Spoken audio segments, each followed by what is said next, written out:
Hey, what's up, everyone? Thanks so much for tuning in to another real-time edit today. I've got this beautiful Blackpoll warbler photographed up on the top of a mountain up in the northeast of the U.S. Just a heads up, this image, and I'll zoom in for you here. It's not like tack sharp. I think, shutter speed was a little bit low. It was pretty dark in the area, and as you can see, it was like really moving around with the insect. But I got pretty good detail. You can see feather detail and stuff like that. So to me, close enough.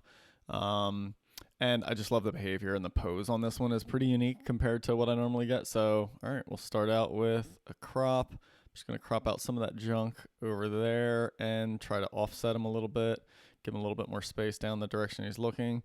White balance is off a little bit. There's a little bit of blue tone and magenta in there. So I think just warming it up and a little bit less magenta is good. I'm going to bump those shadows up, see if I can get a little bit more. Yeah, it's not really changing much in the eye there. So well, there it goes a little bit actually. So we'll drop the blacks for contrast. I'll throw a radial in right on the head there. Let's invert that, feather it, just kind of bump that up a little bit and then rotate it to fit. Then I don't want any overlap, so there we go. I'm going to throw another radial on actually and just do a darkening around everything but the bird. Just because some of these areas, especially along the bottom, then I'll throw a linear gradient on down here, are just getting a little bit bright. So just drop those highlights, and this thing over here, that branch is getting just a little bit much. So I don't want to darken it so much as just dull it down, especially the bright areas. So I think I'll drop the whites on that. There we go. All right, seems like a good place to start. Into Photoshop we go. Let's take that image over there. We'll do a little bit more tweaking. Not much to clone or remove or anything like that, which is always a pleasure. But I just want to change. I want to change the lighting on the bird a little bit, and so I'll show you what I mean by that. So I'm gonna do a burn up on this upper half, and I don't feel like getting accurate with it, so I'll just let it bleed into the background a little bit, and we'll darken that. We'll not get rid of, but darken these really hot spots with the green, so they're less obnoxious. And there we go, right? We just darken the top half of the bird. Then I'll throw a dodge adjustment on, just brighten up the head, the beak. I'll do catch light separate. Let's make sure we get that.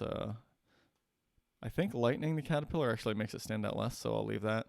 All right, another dodge layer, and then I'm just going to really pump up catch lights there, but I'm noticing my blacks are getting a little weak, especially in the middle of the eye there. So another curves layer for that, and we'll put just a little bit of that in on the head there. He's certainly not completely clean plumage. You can see a little bit of changeover happening there, but I think that's about, this green splash over here is just killing me. So I think I'll just desaturate that sucker a good bit, and that should tone it down, make it less obnoxious. And then I can probably just hit it with another burn on top of it to really tone it down and just let it kind of fade away in the background instead of jumping out at me. And then maybe one more, just kind of wash across that. And I think we're good on that one. Yeah, I think that's going to do it. So from that to that. So that's what I meant about changing the lighting, right? I'm trying to even out the lighting on the bird. The light is severely coming from overhead. You can really see it on the branch there. And so originally, the whole top or back half of the bird and the wings and the tail is the brightest area. And then the head's getting a little dark. But then when we just kind of switch up some of that, let me view it larger for you guys. When we switch up some of that lighting, just kind of darken that top half and lighten the head, it kind of evens it all out. And so to me, it brings a little bit more attention up to the bird's head there. So there we go. Let me get that saved. While that's saving, just a reminder, if you want to learn more about exactly how I do what I do, just head on over to rayhennessy.com, go to the workshops. You can check out all the different versions of workshops there. I have mentorship programs, but most importantly, what you're looking for are the online workshops. And there's a few options there. You can do the remote session, the Lightroom course online. I will be putting out a Photoshop course, hopefully over this coming winter of 2021. I have an online bird photography course, which is great. And then, like I said, again, the mentorships.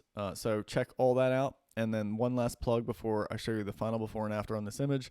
I have a lot of free content coming out as far as my different shows. So I just realized it because I just set this up the other day. 4 different shows that I'm doing right now, 2 audio podcasts, 2 video, the Wild Conversations with my good friends, Emily, Brad, and Jamin. We do that live. That's once a month. This is a weekly show, comes out every Saturday. And this is also now a brand new weekly show. We got 4 episodes recorded. 4th one's coming out soon. It should be out by the time this comes out.